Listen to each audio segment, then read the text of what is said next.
All right. Well, this here is the Ontario Rat 7.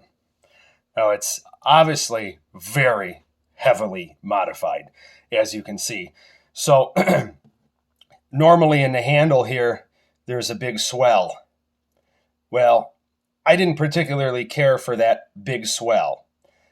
It didn't sit right in my hand. It didn't put the blade properly, directly in front of like this knuckle when I'd hold it. It seemed like it was off. It's a little too cumbersome for my hand. Of course, everybody's different. Also, what was done, as you can see, is I took a bunch off the blade in terms of length. So now it's a rat 6 3/8 is basically what I term it. As you can see, it's also been stripped of the coating that originally came on the blade, and the grind down here has been removed. I took the shoulders off that and convexed this. It greatly enabled this knife, for slicing, cutting, carving, you name it, much, much better.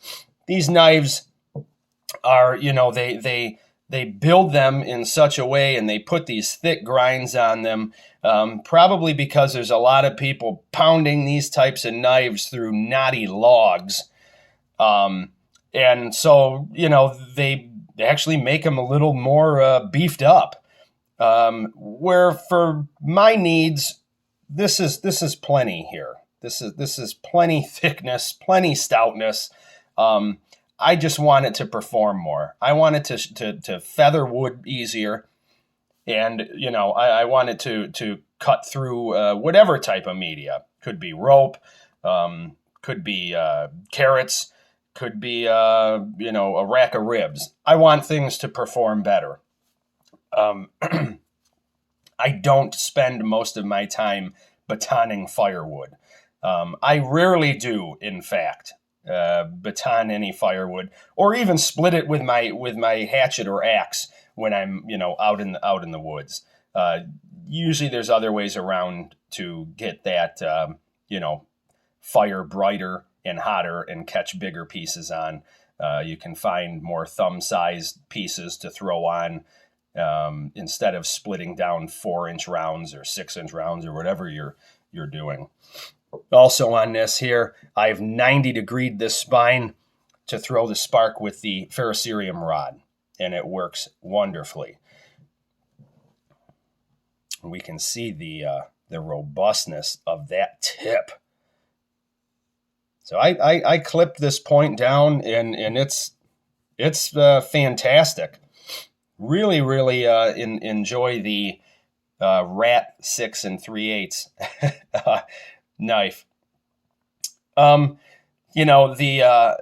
Unfortunately, as of me making this video, Ontario Knives is no more. And whatever you have by them, you probably won't be able to get any more. I see a lot of them on the market on eBay going for 2 times, 3 times more the price than what they used to be, because supply and demand. The supply is no more, and the demand is still high, so the prices are outrageous on Ontario's lineup.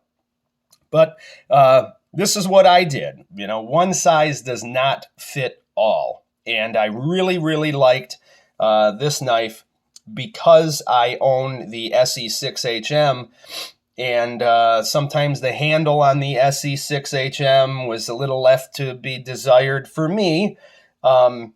This knife was purchased as an answer to that. I like how the Rat locks my hand in nicely. Not that I'm stabbing with it or anything, but you obviously could. But just because it locked it in, I didn't feel like it wanted to go this way or that in my hand when I was really pushing it to shave wood or do different harder tasks other than like food prep. These modifications have worked great, and I always encourage people, if you have the time and the means, to take these knives that a lot of them are diamonds in the rough. that they don't have to be used just how they are. I purchased this, several years ago. I want to say it was like $56 or something. So, it's not a ton of money for a knife for most of us. So to me, it was worth it to make the modifications necessary to make it a knife that I would use rather than one that would just, sit in the drawer, so to speak, because I didn't like a lot of it.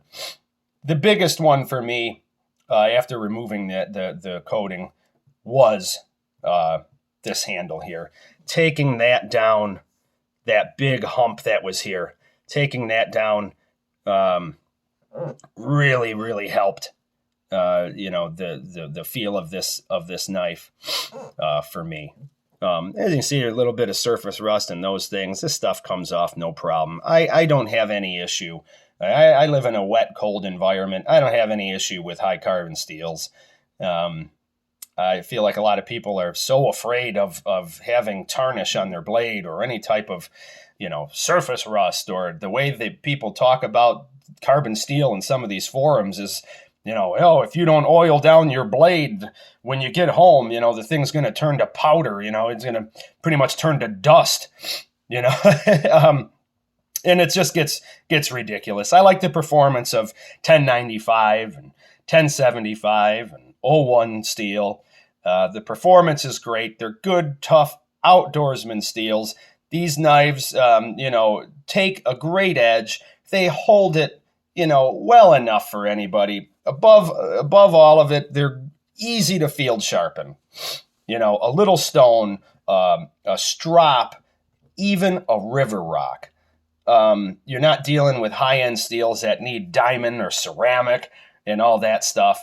To me, the ultimate survival knife. 1095, I religiously can take a piece of flint or chert found at a creek and get a spark off this, that from a standing position, the spark will go down to about the ground.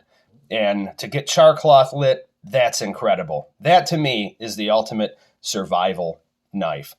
Making these certain modifications for myself drove that home even more. That this knife is highly capable and able to, do what's necessary in the field as a heavy-duty woodsman's knife. Well, thank you very much for watching. I hope you maybe are inspired to modify some of your own knives that maybe you have sitting around that don't quite feel right in your hand. If you take your time, you can modify it to your liking. It just takes a little bit of time. Take care, and thanks for watching.